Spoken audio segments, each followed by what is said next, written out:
Hey there, we're going to take a new approach to this video. I'm going to, based on past videos, make it a bit more casual.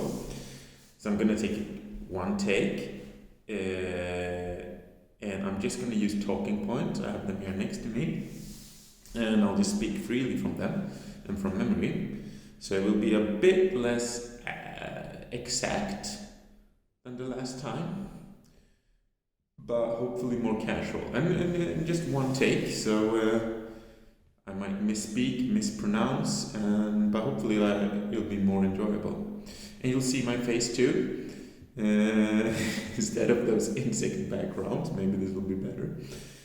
The sun is in my eye, but whatever. Oh yeah, there's something I realized today, just minutes ago, I need to correct in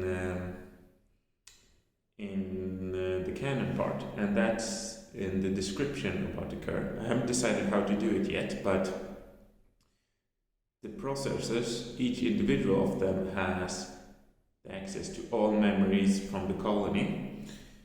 So logically, if just one of them dies and not all of them, all the memories should remain. So that's a flaw. I haven't decided if that's a flaw or if it's something that comes into play or when they form a super colony, or if the genetic memory is going to be divided based on, for example, a category. One processor deciding about agriculture, the other one about warfare and stuff like that. But we'll get to that. But in this video, we'll cover the flaws, and there will be the limits on genetic variations and what causes that. And the causes are workers' physiques, which leads to the distance between colonies being far, which leads to the Kurr cloning themselves. And a flaw on that, due to that, is that when you create a Kurr that isn't a clone, that clone, basically a child between two hatchers, and not a hatcher and a processor, that Kurr has no memories. So it's an inferior Kurr. But if the hatcher does have memories, it is a clone, and as a clone, it's more vulnerable to diseases. Because diseases can easier form plagues against populations that are very similar to each other. And we'll also, another flaw is the limits on genetic memories. It's basically that if a processor is lost, the entire colony regresses. Also, as a society, apart from the biology, the Kurr, as I mentioned in the first video, were slow to form central governance. This caused them to be slow to make economic reforms. They were slow to specialize workers into thinking bodies, basically government agencies. And they were overall slow as a species to develop their society. We'll start with the worker's physique. The worker physiques caused the colonies to be... It was initially an advantage. It may seem like an advantage because the Kurr can specialize the workers so they harvest their environments very efficiently. They use all the areas in their area very efficiently.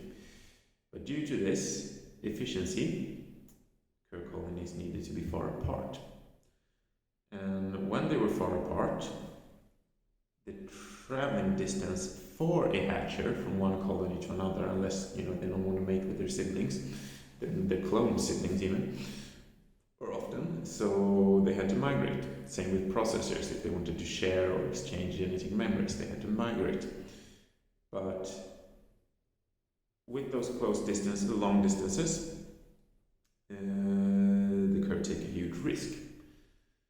So if they take the risk of migrating, they could be attacked by predators, they could be harmed, they risk regression. But if they don't migrate, they become clones, they don't get new exchanges of genetic memory, and they're basically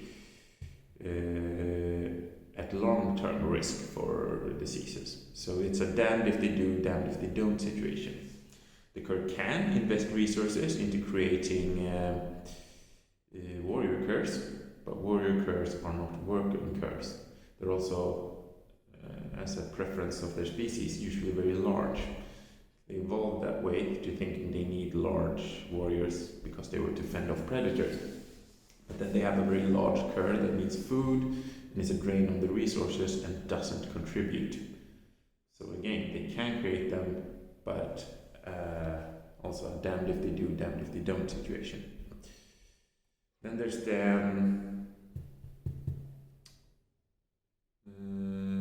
what we were gonna sum up the vulnerability of the Kurr reproductive system like this. They have a very few amount of processors and hatchers that are responsible for a lot. If a hatcher is lost, then the quantity of all curs decrease, and if a processor is lost, the overall quality of all cur is lost. And the loss of quality, both these things can cause a cur colony to reach irreversible decline. For example, if there are no hatchers, there won't be any new cur at all, and they die out within a generation. But also, if they have formed a large technologically advanced colony, and there are a hatcher is lost, and there are too few curs, they might lose the ability to operate certain infrastructure, heat themselves, or run hospitals. And then, as they're slow to get a new hatcher and get a new generation coming, this loss of ability to run their own civilization might accumulate more losses. And the more losses that are accumulated, the harder it is for them to regain their functioning society, and they reach an irreversible decline, a negative spiral. The same thing can happen with genetic memory. If a crucial memory, for example running how to run a hospital, is lost, individual curs aren't smart enough to figure out how to be a doctor on their own. They need the trial and error of their ancestors. It takes a very long time to, through trial and error, become a doctor. So they're slow to regain the function of running a hospital. And the race against time begins there. If enough cur die from diseases, or so that losses accumulate and they lose more memory, or they lose more hatchers or more workers, they might never regain the ability to run a hospital. And of course they could do it in time, but you can see the vulnerability. They have to struggle for a long time without medicine until they regain their ability they might have lost in the blink of an eye due to an accident.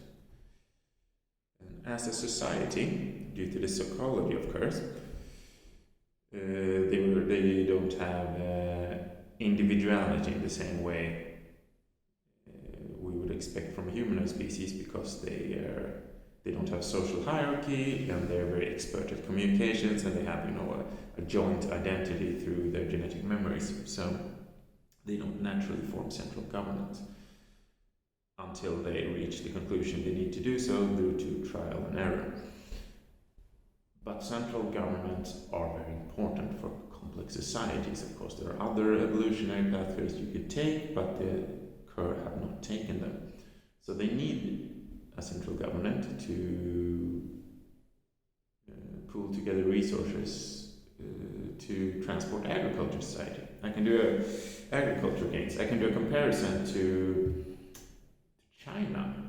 It was, it's been, I'm not talking today, I'm talking in the past, it's been one of the world's most advanced civilizations for a very long time. And the emperor, the most important function he had was to gather rice from the various provinces and then distribute it to any place that had a bad harvest and or some sort of famine or whatever, and that's how life became good in China for a long time. We had the technology to do that in Europe, but for various reasons, our elite simply didn't want to. But the Kurr, not having a social hierarchy, would not have an emperor and then no one to gather the rice, and they would, like Europe at the same time as China, the population would starve and suffer. We thrive in Europe anyway because we're humanoids, but the Kurr are not, and they would have needed the central government that took care of them.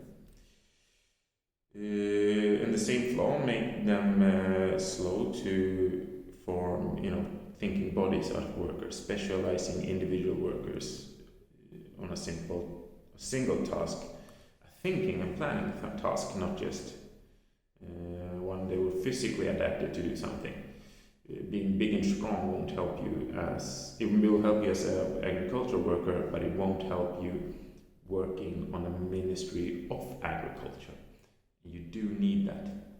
Same thing as the Kurr would need armies, organized warfare. They would need to, decide what infrastructure to build, and what to prioritize. And that needs a clear vision for their society and someone to decide and set that vision. They did eventually, through trial and error, form something akin to hive mind, a decision-making process with their complex way of communication. But that's an inherently fragile system because the entire society becomes like a brain, and much like a brain, it's sensitive to shock. Basically, when each worker is a decision maker directly, if workers are lost, the ability to make decisions is also lost. They overcame it by forming, central governments, creating armies, creating ministries, but they were slow in doing so, like everything. Now I kind of babbled. I don't even know how long this video is now. It's one take, so I'll know when I edit it. But I hope it's better. I'll keep working on this, make it funnier and more interesting. Maybe memorize the talking points so I can look directly at you next time. And I'll be creating new videos about the Volk and the Neverman, and then we'll be going through the history leading up to the formation of the Araxian Order.